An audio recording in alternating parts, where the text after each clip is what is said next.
सो discuss करते हैं pancreatic insufficiency right. It basically means कि जब आपका पैनक्रियास डैमेज हो क्रॉनिक पैनक्रियाटाइटिस की वजह से, सिस्टिक फाइब्रोसिस की वजह से, राइट, तो ऑब्वियसली आपका पैनक्रियास काम नहीं करता, राइट। अगर आपके बॉडी के अंदर पैनक्रियास काम ना करे, so what complications we will see. Listen very carefully, okay. It is very easy यार। आप फॉर एग्जांपल क्या करते हो, मीट खाते हो, राइट। मीट के अंदर क्या होता है? मीट के अंदर होता है vitamin B12, okay. Vitamin B12 को मैंने किस तरह से, इस तरह से मैंने डिनोट करना है, राइट, लेक्चर में। This is vitamin B12, right. अच्छा जी, डू यू नो ये विटामिन B12 जब आप खाते हो, this will come obviously in your stomach, right. This is vitamin B12, okay. This is vitamin B12। But the problem is, ये जो vitamin B12 है, इसके ऊपर इस तरह से एक कवर लगा होता है, ओके। इसीलिए हम इस विटामिन B12 को यूटिलाइज नहीं कर सकते, इसके ऊपर एक कवर लगा होता है, ओके, राइट। अच्छा जी, तो अब क्या है कि ये जो विटामिन B12 है हमारे स्टमक में, राइट, इसके साथ ही इसको एक और कंपाउंड है जो इसको फॉलो कर रहा होता है, right. That is the R binder, okay, that is the R binder. See, ये है हमारे पास आर बाइंडर, ओके। इस तरह से मैंने आर बाइंडर को ड्रा किया। This is R binder, okay ji, right. अच्छा, तो ये आर बाइंडर है हमारे पास। क्या होता है कि ये जो विटामिन B12 है, आपको पता है हमारे स्टमक के अंदर क्या रिलीज होता है पेराइटल सेल से? Hydrochloric acid. उसके साथ ही रिलीज होता है intrinsic factor, okay, right. This is the normal physiology that I am telling you, okay. अच्छा जी, तो ये जो हाइड्रोक्लोरिक एसिड है ये बहुत ही खतरनाक है, right. This will come and this will damage the cover of the vitamin B12, okay. ये जो विटामिन B12 के ऊपर कवर लगा होता है, इसको डैमेज करता है हाइड्रोक्लोरिक एसिड। जब ये डैमेज होता है तो क्या होता है? विटामिन B12 इस तरह से आज़ाद हो जाता है, राइट, कैद से आज़ाद होता है ये। अच्छा जी, ये तो कैद से आज़ाद होता है, लेकिन इट इज़ वेरी अनफॉर्चुनेट, ये बहुत ही बदनसीब है, ओके। क्यों? क्योंकि ये जो है ना, जैसे ही आज़ाद होता है, आर बाइंडर आके इसको पकड़ लेता है। सी, आर बाइंडर ने आके इसको पकड़ लिया, ओके, राइट। आर बाइंडर ने आके इसको पकड़ लिया विटामिन B12 को। अब ये जो आर बाइंडर और विटामिन B12 है, ये दोनों कहाँ पे जाते हैं? These will go into your duodenum, okay. ये आपके डिवोडनम में आते हैं इस तरह से, राइट। ये है हमारे पास विटामिन B12, और विटामिन B12 को किसने पकड़ रखा है? विटामिन B12 को पकड़ रखा है आर बाइंडर ने, राइट, ये आर बाइंडर।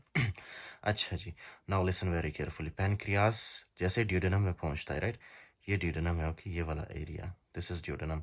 ड्यूडेनम में पहुंचता है तो पैनक्रियास से क्या रिलीज होता है? Pancreatic enzyme, pancreatic juices, okay. Pancreatic juices release होता है इस तरह से। This are your pancreatic juices, okay. Pancreatic juices या एंजाइम्स, ओके। पैनक्रियाटिक जूसेस क्या करता है? ये जो आर बाइंडर अटैच होता है ना, इसके साथ आर बाइंडर को ये हटा देता है, ओके। आर बाइंडर को ये हटा देता है, जिसकी वजह से विटामिन B12 क्या होगा? एक दफ़ा फिर से विटामिन B12 हमारे पास आज़ाद होगा। It will be independent, right. ये देखो, ये फिर से आज़ाद हो गया, but still it is very unfortunate. What is the reason? क्यों? क्योंकि जैसे ये यहाँ पे पहुँचता है, राइट, बिल्कुल इसको जो है ना, चुपके से सीक्रेटली इंट्रिंसिक फैक्टर भी फॉलो कर रहा होता है, राइट। इंट्रिंसिक फैक्टर भी फॉलो कर रहा होता है, लेकिन विटामिन B12 को पता ही नहीं होता, ओके। तो इंट्रिंसिक फैक्टर आके इसके साथ चिपक जाता है विटामिन B12 के साथ, राइट। ये देखो, विटामिन B12 के साथ आके चिपक गया कौन? इंट्रिंसिक फैक्टर, ये इसके पाव, राइट। अच्छा जी, तो अब ये जो है ना, this portion is called, this is your small intestine, okay, मैंने जो बनाया, this is your duodenum, okay, this is your duodenum, right. उसके बाद आपको पता है ना कौन सा पोर्शन आता है? जीजनम, जीजनम, ओके, जीजनम। फिर उसके बाद आता है इलियम, ओके, इलियम। अच्छा, ये जो इलियम है, राइट, टर्मिनल इलियम, बिल्कुल इलियम के आखिर में जो फॉर एग्जांपल पोर्शन है ना, टर्मिनल इलियम कहते हैं उसको, राइट। टर्मिनल मतलब लास्ट, ओके। ये इंट्रिंसिक फैक्टर और विटामिन B12 यहाँ पे आते हैं, टर्मिनल इलियम में, और यहाँ से ये अब्जॉर्ब होते हैं, यहाँ से अब्जॉर्ब होके ये ब्लड में चले जाते हैं, राइट। ब्लड में सिर्फ और सिर्फ विटामिन B12 चला जाता है, राइट, और इंट्रिंसिक फैक्टर नहीं जाता. The mechanism I explained in the step 2 of haematology, right, in megaloblastic anaemia. ये मैंने एक्सप्लेन किया कि क्यों. अच्छा जी. सो क्या होता है कि इस तरह से विटामिन B12 हमारे ब्लड के अंदर पहुंच जाता है, right, with safety. Okay, with safety. अच्छा जी. So this is the normal mechanism, right. अच्छा, एक और चीज़ है जो आपने याद रखना है. Do you know sometimes you eat fats, lipids. Okay, fats या लिपिड्स आप खाते हो. तो ये लिपिड आता है ऑब्वियसली आपके स्टमक में, फिर स्टमक से ये होते हुए आपके स्मॉल इंटेस्टाइन में आता है, right. This is the lipid. Okay, lipid. अच्छा जी. तो एक तो इस पे बाइल साल्ट्स एक्ट करता है, राइट. दूसरा इस पे कुछ पैनक्रियाटिक एंजाइम्स एक्ट करते हैं. वो पैनक्रियाटिक एंजाइम्स कौन से होते हैं? Listen very carefully. ओके, वो पैनक्रियाटिक एंजाइम होते हैं हमारे पास लाइपेज, राइट. अब ये जो लाइपेज है क्या करता है? लाइपेज लिपिड को कन्वर्ट करता है किस चीज़ में? स्मॉल लिपिड के पार्टिकल्स में कन्वर्ट करता है, राइट. लिपिड के स्मॉल पार्टिकल्स में कन्वर्ट करता है लिपिड को. Okay ji, right. आपको पता है ना आपके खाने के अंदर वाइटामिन भी होते हैं, राइट. तो कौन से vitamin? Specially vitamin K, vitamin E, vitamin D और विटामिन ए. ये विटामिन कीड़ा जो है ना, ये फैट सोल्यूबल विटामिन है, राइट. इसका मतलब है कि ये तभी आपके ब्लड के अंदर जा पाएंगे जब आपके पास फैट होगा, राइट, लिपिड होगा. तो ये क्या है? ये लिपिड के मॉलिक्यूल्स के थ्रू, फर्स्ट ऑफ ऑल ये लिपिड के मॉलिक्यूल्स के साथ आके अटैच होते हैं, राइट. फिर ये एब्जॉर्ब होते हैं. कहाँ से एब्जॉर्ब होते हैं? डोडोनम से या तो फिर जिजिनम से, राइट. ये इलियम से एब्जॉर्ब नहीं होती, या ड्यूडेनम या प्रॉक्सिमल जिजिनम से एब्जॉर्ब होते हैं, राइट. अब देख रहे हो आप, ये दोनों एब्जॉर्ब हो रहे हैं इस तरह से. ये लिपिड के मॉलिक्यूल्स, ओके, राइट. ये आपके ब्लड के अंदर पहुंच गए. और इसी तरह से लिपिड मॉलिक्यूल्स के साथ क्या अटैच है? Vitamin K, vitamin D, vitamin A, vitamin, ठीक है, विटामिन कीड़ा, राइट. तो these are fat soluble vitamins. और आपको पता है विटामिन के क्लॉटिंग फैक्टर्स में हेल्प करता है, राइट, ब्लीडिंग को रोकने के लिए. Vitamin A is a good antioxidant. Okay, vitamin D is good for bone health, vitamin A is good for vision. Okay, right. So this is the fat soluble vitamins, these are. Okay, now the next thing is pancreas will also release one more enzyme that is called as the elastase. Okay, elastase, right.